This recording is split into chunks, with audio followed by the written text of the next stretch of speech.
Huh? Huh? Huh?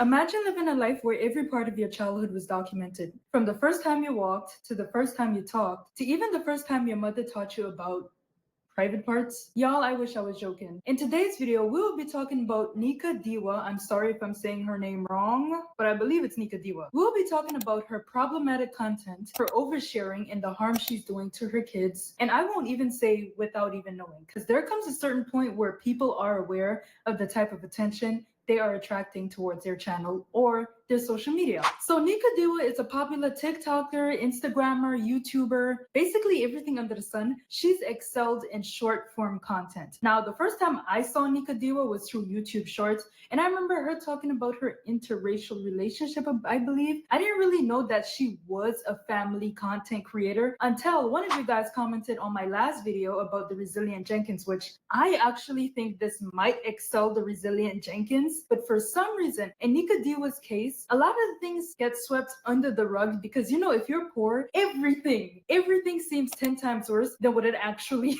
is. I'm not here to like try to compare two bads. What I am saying is that not a lot of people talk about Nika Diwa and what she's doing because her family looks more well off, and it's a little bit more cute simply because I have to be honest, looks and money have a lot to play in the way people perceive you. Okay.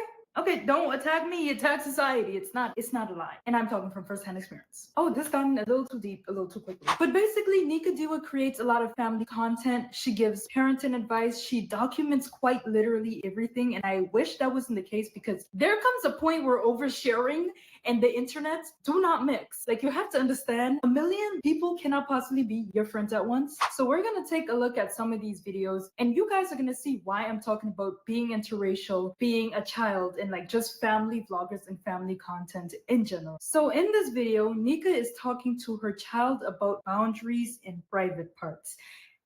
Honeybook completely changed how I do business. I'm a photographer and independent business. It's a fact. Running your own business is hard, but don't make it hard. When is a good time to talk about your kid about that stuff? Comment at AJ, what do you think is like okay? In this video, Nika has her daughter laying down with one of her legs propped up at a certain angle where you can't really see too much, but you pretty much have an idea of what she's doing. And she's teaching her child about different private parts. Now, I did not find a full video. I did not watch a full video. I only ran into a stitch that someone else made. And that is one of the first things that you even see when you search up her name, like literally search up her name on TikTok. And that's one of the first things you see is someone talking about, hey, maybe you shouldn't have this on social media. And she took the video down. Thank God she took the video down. I'm hoping this means, hey, let's not share these things online. But saying that the content is still focused around the kids, I doubt that's the case. I'm really talking way too much.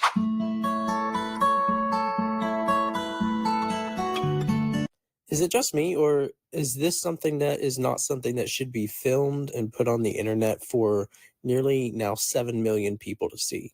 You know what else is private? These children's lives. You know what they can't really give informed consent to is having their lives turned into content to be monetized online. This is a super important conversation for parents to be having with their kids. But to me, setting up a camera to film while you're talking about it, while you're changing your daughter's diaper, is just incredibly invasive, performative, and counterproductive to the spirit of the discussion. Maybe I'm wrong, but I'm increasingly less comfortable with children being posted online, period, much less like entire platforms being built off of them. I agree with literally everything he said. I feel like this was more for the viewers rather than for her daughter, and actually teaching her daughter the importance of knowing, like, hey, don't let anyone touch certain areas of your body. And if anything happens, come tell mommy, let mommy know that this happened. Why pick up the phone and film it? That's my only question. Like, why pick up the phone and film it? I don't even feel comfortable filming a lot of things nowadays. Like, I used to be one of those people that want to film everything. I want to take pictures of everything. Now I just go out and I'm like, do I really want to take a picture of this? Like, sometimes I go out on special occasions and I forget to take pictures, which is quite crazy. So even thinking of someone like a child who literally has no form of consenting, you can only consent for your child. So choosing to post the child's entire life on social media, it's just a very selfish thing to do, because that didn't happen to you. Like, you get what I'm saying? I feel like I'm lucky enough to come from a family where my entire life was not posted on social media. So why would I go ahead and have that happen to my child or my niece or my nephew or literally any other child around me? Why would anyone want to do that? And to take it a step further, she went ahead and posted a very inappropriate looking video of her daughter that can be taken out of context by any creep, any weirdo online. And we are all aware that there are very weird people walking this planet with us. Like, God, how do they exist? That literally contradicted the entire point of the conversation. Like, I feel like she could have done this in a way where her child didn't have to be placed in the video. Her child didn't even have to be involved in the video. And then I came to find out from another video that she wasn't even showing or saying the correct terms. Like, she basically baby it and dumb it down for the child. We need to have a talk about this creator. She does videos teaching her child how to set boundaries. However, the video I just saw is her explaining to her child the names of body parts, while also not even teaching her the scientific names, and instead she just gave nicknames for each one, which is harmful in itself. Although it doesn't show anything inappropriate, she is quite literally violating her child's privacy in this moment by filming her explaining what body parts are and what they look like and what they do for everyone on the internet to see. Why do strangers on the internet need to see you explain this to your kid?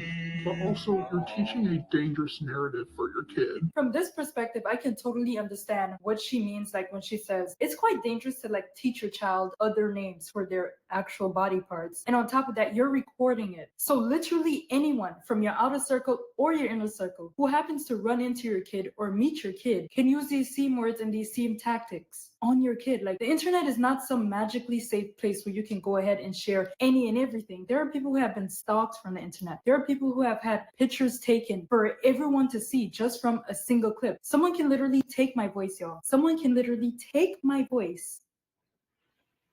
Shopify Point of Sale makes it easy to start and grow your retail business. All backed by the world's most And create something else out of it, which is terrifying because AI is a thing. It's just super disturbing, especially coming from someone who is not a mother and seeing a mother do this. Is a lot of things just for views? Like, do you just see your kids as a content machine? And when is enough truly enough? From the beginning, I feel like that video should have never happened. I feel like that shouldn't have even been a thought. Like, there should have been something in your brain that said, hey, maybe this is a little bit too inappropriate for people to be seeing. Maybe my child deserves at least a little bit of privacy, even though she's not at the age to even understand what's going on. Maybe do your child as a human being who will eventually reach an age where she is able to understand and able to see this content, and at least make it something she will be proud of seeing. And that right there was not close to something that anyone would want to see of themselves on the internet. Not no adult, not no child, nobody.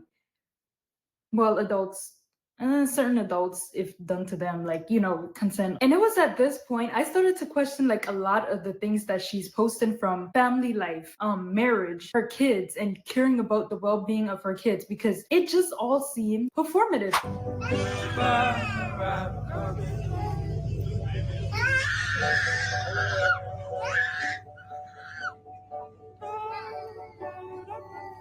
I was having an anxiety attack because my baby wouldn't stop crying. This lady asked if she could hold her to give me a break. Y'all, that's a complete stranger. That is a complete stranger. Let me just give y'all a little bit of a different take from this, because I know everyone's immediate reaction is, why would you give your baby to a stranger? But let me put this into perspective. She gave her baby to a stranger and then proceeded to let everybody know. 1.3 million people know that she gave her baby to a stranger.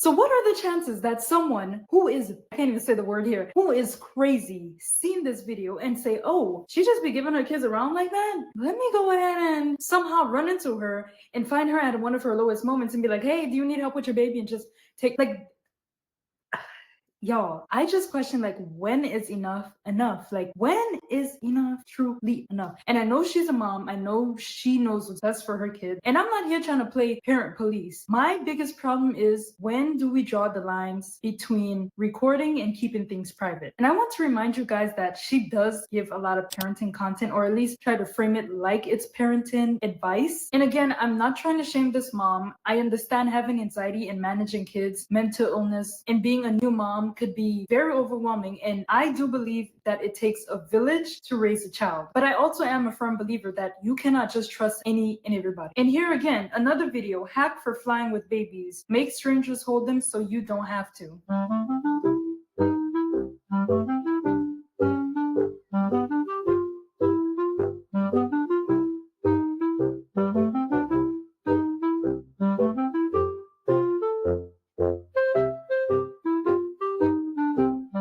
Yo, I ain't gonna lie. I don't want nobody touching my baby. You know, I'm just very protective. I don't have a kid, but when I know when I do have one, I'm gonna be very, very protective. And just not when everybody touching it. Especially if I don't even know if their hands are clean.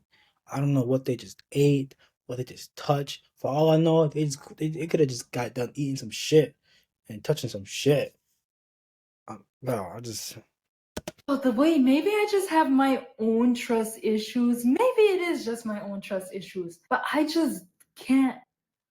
Y'all, her baby, her life. People choose what they want to do with their child. People choose how they want to take care of their child. But my gosh, posting it to let other people know you have a 1 in a million chance of someone trying to take this information to the extra mile. Can we think about the aftermath of this? Whether it be the child getting older and saying, hey mom, I hate that you created my digital footprint for me. Like, imagine somebody having power to create your entire digital footprint. Do y'all know how terrifying that is? And realizing that you, no matter how old you get, can never erase that. Why is this stressing me out so much?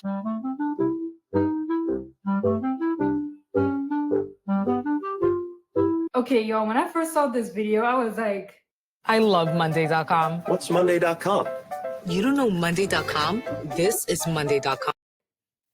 I beg your most humble pardon. Actually, it's an inside joke between them and their followers, because apparently one of their neighbors asked them if they're renting a baby, or people keep asking if the baby is actually hers because it's a biracial baby who obviously has a lot of melanin. Quick pause, because I can't believe right after this I was about to defend them, and then I found this TikTok. Can someone explain to me what's the science behind women getting with men of a different race, particularly a black man, and then still believing in racist stereotypes? Because Roselia Jenkins posted the exact same thing before she deleted TikTok. Like, I beg your pardon, you do realize your baby is still a baby, right? It should be treated as a regular baby. I've seen a lot of people getting upset about it on TikTok, not realizing that, hey, it's an inside joke. I will call things out when people are wrongfully angry.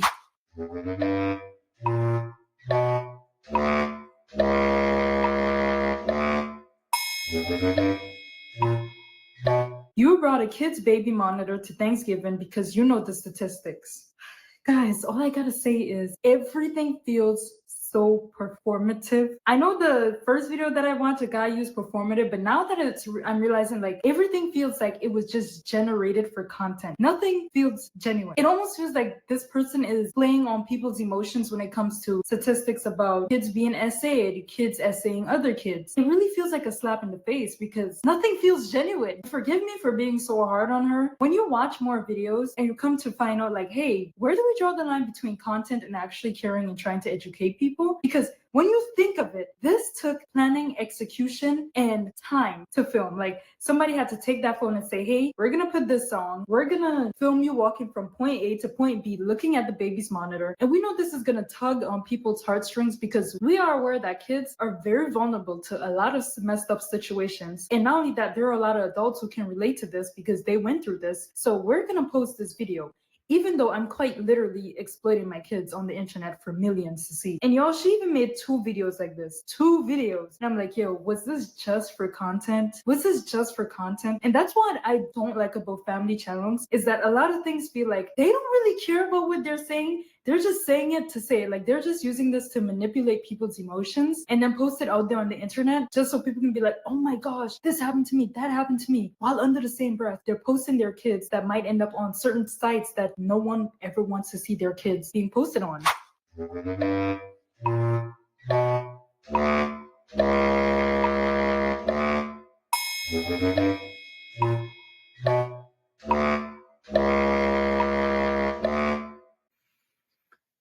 They can't even leave their content brain, not even for therapy.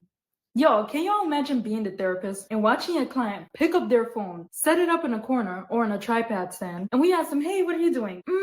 It's for my 1 million followers on TikTok to know that I'm going through therapy for my kid, and I have to capture it while the therapy session is actually going on. Do you guys realize this took the thought of saying, this will look really good on Instagram. People would say I'm a great parent when I post this. Wait, I almost forgot to include my child. Another thing too, why is the child there while they're having a therapy session? Like, do you really want your kid to even know the problems that you guys are having in your marriage? Now, I know people have mixed opinions about this, and you can have whatever opinion you want and we'll survive, trust me. But I really feel like kids shouldn't know too much about what's going on in your marriage. And therapy is like one of those times where everyone is trying to unwind, trying to let out their emotions and trying to figure out coping mechanisms and trying to strengthen their relationship. I feel like a child is not mentally equipped. It's just not appropriate for a child to be there in those times because it can get pretty emotional and pretty hectic. So for you to not only just record yourself in therapy, but then show your child being there, and then on top of that, like trying to make it seem like, hey, we're doing this for you, and then posting it to 1 million people, it just doesn't seem genuine. I'm sorry, nothing seemed genuine. It all just seems like exploitative behavior. I don't like this, man. Like, where's the boundaries? Where's the boundaries when it comes to the internet in your life? Social media doesn't have to know you're in therapy for your kids. Social media didn't even have to see you in the actual therapy session. How much takes did it take for this video to even be recorded? How much times did you have to zoom in on your child to make sure she's looking sad at the perfect time? And it's crazy because her entire content, especially when it comes to her oldest daughter, is about setting boundaries. Almost everything on her page is about setting boundaries and teaching her daughter how to set boundaries. Yet she failed to set the biggest boundary, which is drawing a line between social media and her children and her family life. I have been taught my entire life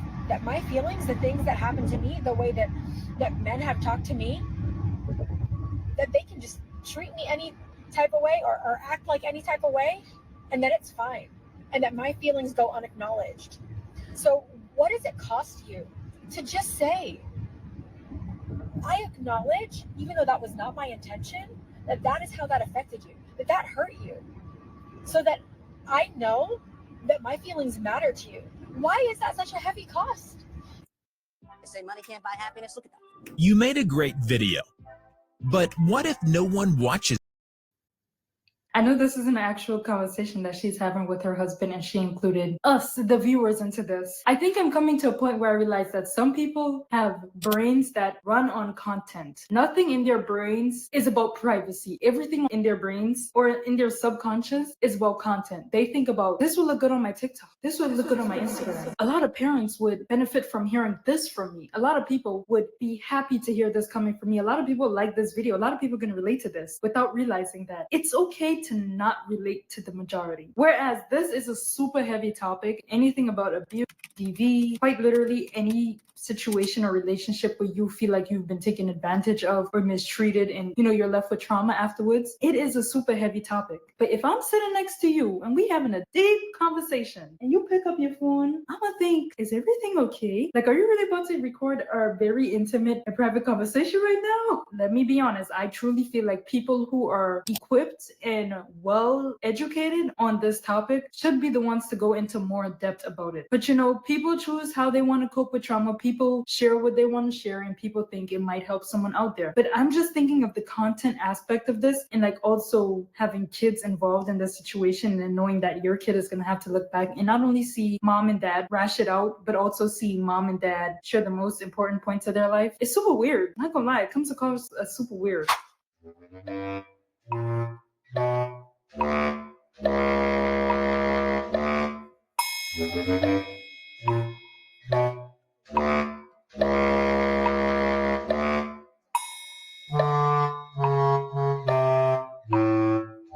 Contrary to popular belief, I think this one is very sweet and very cute. And again, I do think it takes a village to raise a child. And I do think it takes a village to raise a family. And seeing something like this where people come together for their spiritual life, you know, at least try to engage spiritually with somebody to help them during their mental health struggles, especially as a mother. I think this video was very sweet. But the video thing, man, I can't get past the taking up the phone and recording situation. I can't get past it. I can't get past it. Since watching that one video, my whole brain is like, wait, it's all for content, isn't it?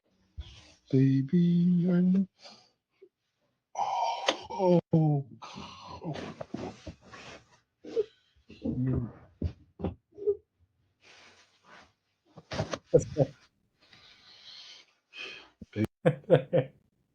I'm sorry.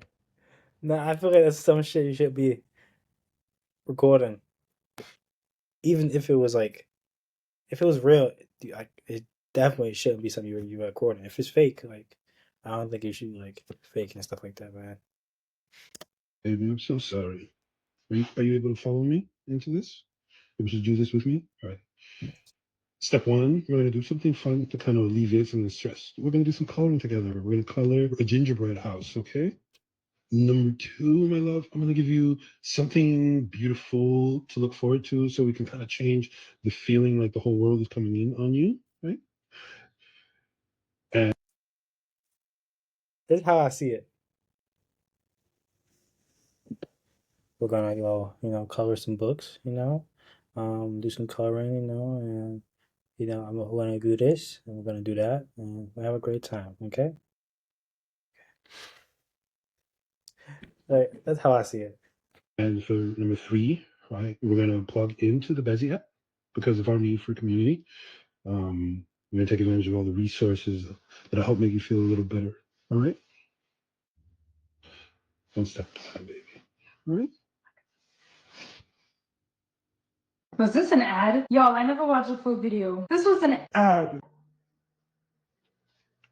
Have I been pranked? This was an ad. This was an ad. They do have content brain. I'm here thinking, my first thought was, okay, oh, that's sad. And then I was like, wait, if I find my loved ones, if I find my sister, whoever it is, crawled up in the closet, fighting for their life, crying, the last thing I would think is, oh, let me pick up the phone and record. So I was already weirded. I was like, yeah, this was definitely planned. And this was definitely done for content. Not only that, her hair was perfectly done and everything. Like, her eyes weren't even red or anything. For him to set up the phone at the perfect angle where we can catch him picking her up and then carrying her to her bed. I was like, okay, this is definitely for content. Only for me to find out it was an ad. Do y'all see what I mean when I say everything on this account is performative? Do y'all see what I mean now? Okay, y'all seen it for yourself. We all was pranked. I was even like, wait, what are you talking about? Bezzy community? Not sponsored, by the way, but if you want to sponsor me, I'm here. That you would be a hedge of protection over them, that nothing formed against them would prosper. God, I pray that you would lock these doors with your strongest angels. Nothing would come inside that is not safe, God. I pray for protection and peace and wisdom for all the teachers in that school, God, that you would arm them with everything they need to keep these babies thriving and safe. Hey, baby, I'm gonna pray for you, but hold on. Let me set up my phone. Can I see myself in the video? Dear God, please let this video get 1 million likes.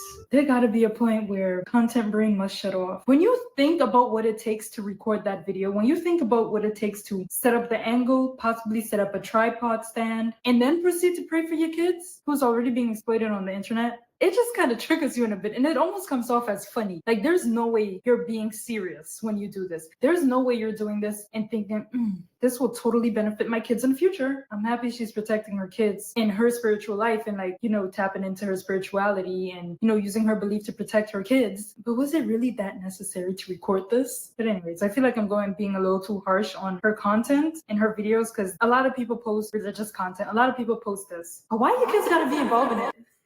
Why you kids gotta be involved in it? And then y'all come to find out that she posted a video saying, hey, I'm looking for a mama who won't judge me for being prego and enjoying a glass every once in a while. Are we surprised the video got taken down? And if the video got taken down, I will go ahead and assume that she's learned from this and she realized that was not the smartest thing to post.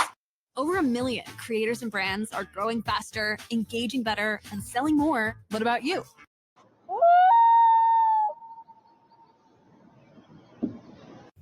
Yes, it is true that pregnant individuals get judged for just about anything in pregnancy that you could possibly think of. But there is one thing that's for certain, and that is that there is no known safe amount of alcohol to consume in pregnancy. Nor is there a safe time in pregnancy to consume alcohol. Alcohol in pregnancy is a known toxin and teratogen. That's for certain. And the reason why we make such a big deal of this as obstetricians is that drinking alcohol in pregnancy is not necessary. It is a choice. So for anyone who might be watching this video and is thinking that having a glass of wine or two at some point in pregnancy might be okay just because some influencer with a lot of followers is doing it, think twice before you do that, because again, they're just influencers. They're not medical professionals. Drinking alcohol in pregnancy is not a flex. You guys would be very surprised at the amount of mothers that are looking at content like this and content creators like this and thinking, oh, they have this wonderful life. Their kids look so happy. Their kids look so cute. They're making money off of this. They look like the perfect family. And people are thinking that this is how they should also treat themselves and also treat their families. People are looking up to them and thinking, hey, maybe I should start a family channel. Maybe this will make me some money. Maybe this will help me out and get me out the trenches. You get what I'm saying? And I'm always down for people trying to get off the trenches. But if those people can't consent, I'm gonna say this again. If those people can't consent to being a part of getting out of the trenches, maybe you shouldn't use them. And that being kids. You are controlling your child's digital footprint. You are controlling whether or not people get to take photos of your child and use it for other things that would give you a heart attack if you find out what certain people are doing with photos of kids. And I'm not opposed to nobody posting pictures of the kid. Like, it's your kid. Like, if you want to share moments of your life and you want to also include your kid in that, fine. That's my unpopular opinion, though. That's my unpopular opinion. But to make your child the focus of your content and to realize that if your child was not in the equation, you would not have the following that you have, that's where it becomes problematic. That's where it becomes very dangerous. Your child is now your bank account. And for most child actors, most child entertainers, most child influencers, it has never gone right. So yeah, that's why people go so hard for kids. There are countless reasons and countless examples of kids being taken advantage of simply because their parent wanted a quick buck. I want to know, what do you think of family content? I hate family content. I hate family channels. I wish they weren't a thing, but unfortunately there are. There's people like Ruby Frank who existed, who's been mistreating her kids on the internet for years and nothing happened. It got down to the worst possible point for this lady to be arrested. And she gave the most out-of-pocket, disgusting, disturbing advice you can think of. And there were people out there who took her advice. We should protect kids, and we should protect kids online and kids' privacies, okay? Okay, I'm glad we agree on something. But thank you guys so much for watching. Go ahead and leave a comment and like this video so YouTube knows that you actually enjoyed this video and you want to see more of me, because y'all go check out my last video, because where is everybody? I think YouTube shadow banned me. But it don't matter. If 100 of y'all showing up, that's just what it is. And 100 of y'all gonna show up. But thank you so much for watching this video, and I hope to see you guys next time. Thanks for watching. If you enjoyed the video, make sure you leave a thumbs up and subscribe. I'm gonna leave a link to her channel in the description. We're on the road to 1 million subscribers in 2025. I don't know if it's been done by a reaction channel, but I would love to do it with you, and I would like for you to be part of the journey, man. See you in the next one.